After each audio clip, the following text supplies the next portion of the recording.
Today we're going to talk about end paper methods and just a few housekeeping things before we get started. Whenever you're going to wrap a perm, make sure that your section is evenly wet. Whenever you're wrapping with the end papers, you don't want to be, sectioning and then spraying that one subsection. You want to be spraying and getting this nice and damp. So in order to make sure that it is damp, and evenly damp and not overly saturated so the perm solution can't come in, I will always wet the section if needed in its entirety for control.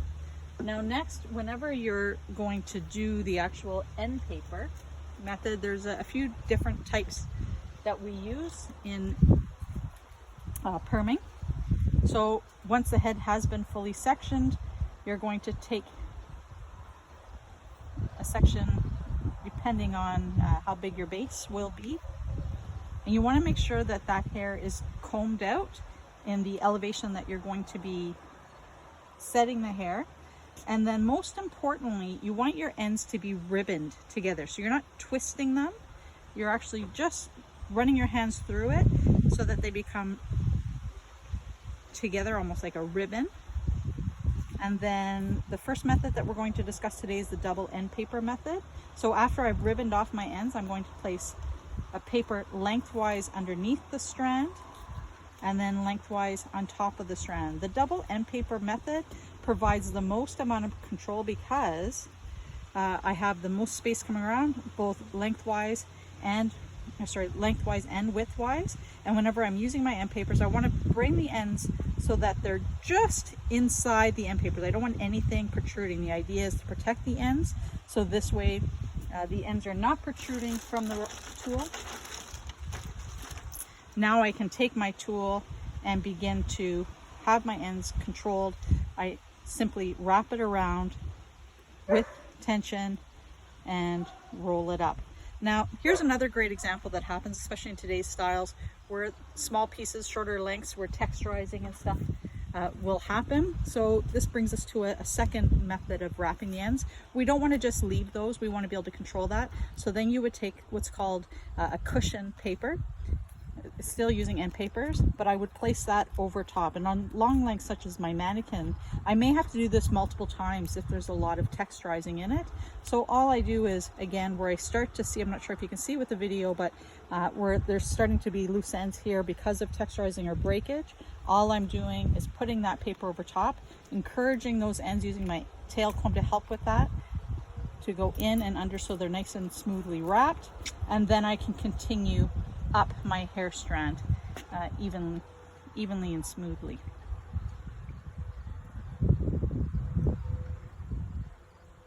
Then I can secure my papers, my rods. The next method that I want to show you is the bookend method. So again, taking my section, combing or distributing the hair evenly, ribboning off those ends so they're not twisted, they're not bunched. And now I'm going to take the paper and hold it lengthwise, and I'm going to put the ends on one half of that paper and then fold it in half like a book. And it doesn't matter if you're coming from the right to the left or the left to the right, whatever you're comfortable with. And once again, bringing it so that my ends are nicely secured. Now the bookend method is traditionally more for shorter lengths, not to say it can't be used in the longer lengths, but I have less control with the longer lengths. So again, I want those ends completely within the end paper, and once they are, I can now use my fingers. As you can see, those lengths were a little bit shorter, so this would be an example, like once again, where I would need to come in with that cushion wrap, put it right over top, and sometimes I'm going to do this multiple times depending on how much layers and how much texture is in the hair.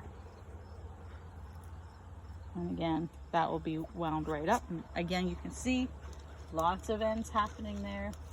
I never want to just take for granted that, oh, that'll all work out. I want those ends to be wound smoothly so I get a nice consistent curl, no fish hooks, and then wrap that up. the last method that I want to show you today is the single flat wrap, and this is also known as speed wrapping. I'm drying a little fast out here in the sun. And it's really only suggested for an advanced perm wrapper because of the control issue. So what this does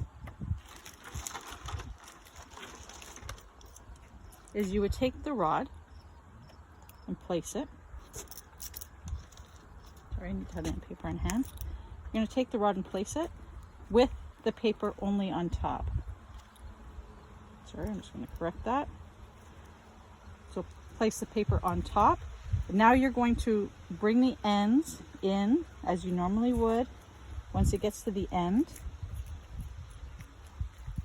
now you'll encourage everything. Notice how I use my tail comb to control those ends, and then I wrap up. Again, this is for a more experienced wrap.